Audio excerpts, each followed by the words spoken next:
A, E, D, B, C.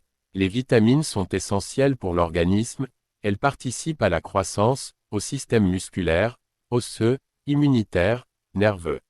À l'exception de la vitamine D et K que le corps fabrique, les autres sont disponibles dans l'alimentation. Définition, rôle, aliment, carence. Tout savoir sur les vitamines. Qu'est-ce qu'une vitamine? Les vitamines sont des substances organiques sans valeur énergétique mais essentielles à l'organisme. Le corps humain ne peut généralement pas les produire seul, et leur apport alimentaire est donc indispensable. Elles participent à la construction de l'organisme, croissance, développement du squelette, au fonctionnement et à l'entretien du corps, transformation et utilisation des macronutriments, vision, coagulation du sang, système musculaire, nerveux, immunitaire, fabrication d'ADN. À ce jour, nous avons identifié 13 vitamines, dont 8 vitamines du groupe B, B1, B2, B3, B5, B6, B8, B9, B12, la vitamine C et 4 vitamines liposolubles, solubles dans le gras des aliments. Il s'agit des vitamines A, D, E et K, détaille Laurence Plumet, médecin nutritionniste. Rôle, à quoi servent les vitamines? Via des mécanismes d'action multiples, les vitamines jouent de nombreux rôles qui participent au bon fonctionnement du corps humain. Les vitamines sont nombreuses et l'on distingue notamment la vitamine A, ayant un rôle dans la croissance et la vision notamment, les vitamines du groupe B aidant à de nombreuses réactions de fabrication, anabolisme, ou de destruction, catabolisme, de matière, la vitamine C favorisant l'absorption du fer et entrant dans la synthèse des globules, la vitamine D permettant l'absorption du calcium et sa fixation pour renforcer les os, la vitamine K, qui contribue à la coagulation sanguine. Il n'y a pas de vitamines plus essentielles que d'autres.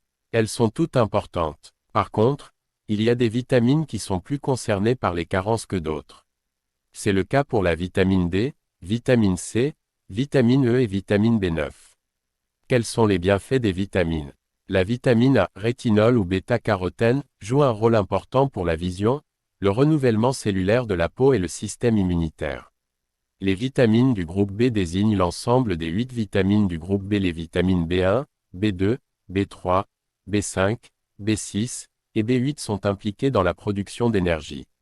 Les vitamines B1, B2, B3, B5, B6, B8 transforment en énergie les protéines, les lipides et les glucides que nous mangeons, précise Laurence Plumet.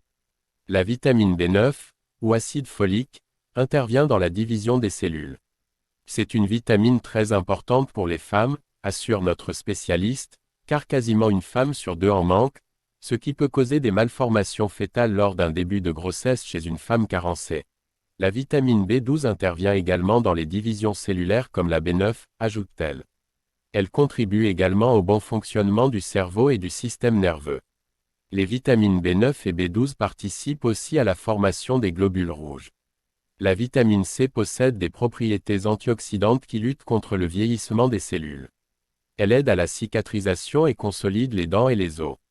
Très précieuse en hiver, elle renforce également les défenses immunitaires, avance Laurence Plumet. La vitamine D, cette vitamine absolument essentielle sert à fixer le calcium sur les os.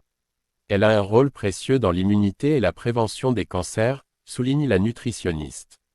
On a d'ailleurs remarqué que beaucoup de patients qui développaient une forme sévère du Covid-19 étaient carencés en vitamine D, contrairement à ceux qui faisaient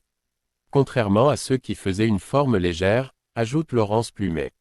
La vitamine E participe à la protection des membranes cellulaires et contribue ainsi à ralentir le vieillissement cutané. La vitamine E possède également des vertus antioxydantes. Elle est très utile pour limiter l'oxydation du cholestérol dans le sang, premier facteur de risque de la formation des plaques d'athérome, à l'origine de nombreuses maladies cardiovasculaires, ajoute notre experte.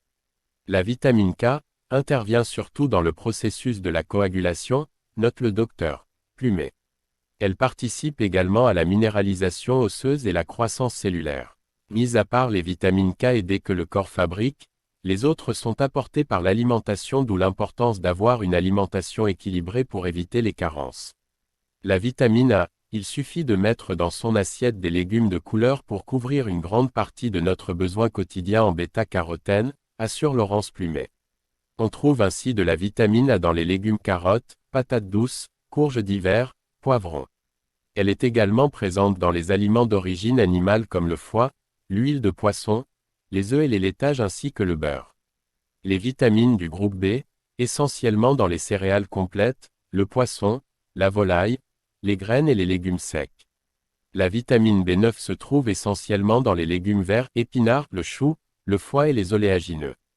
La vitamine B12 est surtout présente dans les aliments d'origine animale, la viande, le poisson et les œufs. Il suffit de 2 œufs pour couvrir son besoin quotidien en B12, précise la nutritionniste.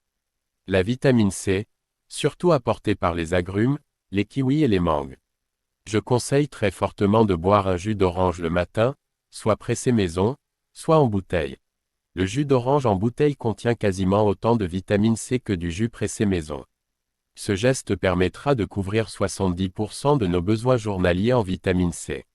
Les gens ont des a priori négatifs sur le jus d'orange en bouteille et c'est un tort car il n'y a pas de sucre ajouté et c'est un apport assuré de vitamine C et d'hespéridine, un autre antioxydant, rare dès le matin. Il est donc très utile pour le tonus et les défenses immunitaires, précise Laurence Plumet. On trouve aussi de la vitamine C dans quelques légumes crus, poivrons, choux, raifort. La vitamine D, on la trouve dans les poissons gras, sardines, harengs, maquereaux et saumons, qu'il faudrait consommer 2 à 3 fois par semaine. Notre experte recommande également de consommer une cuillère à café d'huile de foie de morue par jour. À noter, la vitamine D est la seule vitamine que notre corps soit capable de synthétiser sous l'action du soleil. La vitamine E, essentiellement apportée par l'huile, les amandes, les noisettes. Il faudrait consommer 1 à 2 cuillères d'huile par jour. Notons également qu'une belle poignée de 23 amandes couvre 65% du besoin quotidien en vitamine E d'un adulte, c'est exceptionnel, détaille la spécialiste. La vitamine K est présente dans les légumes verts, le jaune d'œuf et les céréales. Quand prendre des vitamines? Selon Laurence Plumet, en hiver c'est bien de faire une petite cure vitaminique d'1 mois ou 2. On est ainsi certain de remplir ses réserves. Je recommande une formule vitaminique complète ayant entre 10 et 12 vitamines par prise quotidienne. Dans le détail, elle identifie 3 situations dans lesquelles il est important de se supplémenter. En vitamine B9, toute femme en désir de grossesse doit absolument se supplémenter en vitamine B9 afin de ne pas en manquer dès les premiers jours de grossesse. En vitamine B12, les végétaliens doivent se supplémenter en vitamine B12 car elle se retrouve essentiellement dans les aliments d'origine animale. En vitamine B1, la seule cause de carence sévère en vitamine B1 est le bypass, chirurgie bariatrique pratiquée chez les personnes souffrant d'obésité massive, en l'absence de supplémentation, commente Laurence Plumet. Comment dépister une carence? Les vitamines ne doivent pas être présentes en excès dans le sang, de même qu'elles ne doivent pas manquer. Une prise de sang peut être prescrite par un médecin pour évaluer le taux d'une vitamine C. Pour la plupart des vitamines, les carences surviennent surtout lors de régimes souvent trop sévères que s'infligent les femmes, ou en suivant des modes alimentaires déséquilibrantes, note Laurence Plumet. En effet, dès lors que l'on supprime de son alimentation une ou plusieurs familles d'aliments, on risque les carences, c'est inévitable. Une carence en vitamines est responsable de pathologies ou de troubles en rapport avec le déficit des fonctions auxquelles elle participe. Des carences en vitamine B1, B2, B3, B5, B6, B8 seront caractérisées par des signes cutanés comme l'eczéma et des troubles neurologiques comme les fourmillements ou les crampes. Une carence en vitamine A sera caractérisée par une baisse de la vision, un dessèchement de la peau et une sensibilité aux infections. Les premiers symptômes d'une carence en vitamine C seront l'irritabilité et la fatigue. Après plusieurs mois, les symptômes du scorbut s'installent. Une carence en vitamine D est caractérisée par une déminéralisation progressive, grande sensibilité aux infections et entraîne une faiblesse musculaire. Une carence en vitamine K entraîne des troubles de la coagulation. Une carence en vitamine B9 peut être à l'origine d'une anémie et d'un mauvais développement du fœtus lors de la grossesse. Une carence en vitamine B12 peut être à l'origine d'une anémie et de troubles nerveux.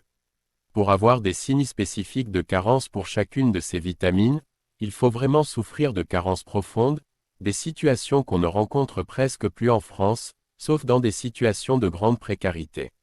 Avec une alimentation variée, équilibrée et suffisante, on se donne les moyens de ne pas avoir de carence, assure notre experte.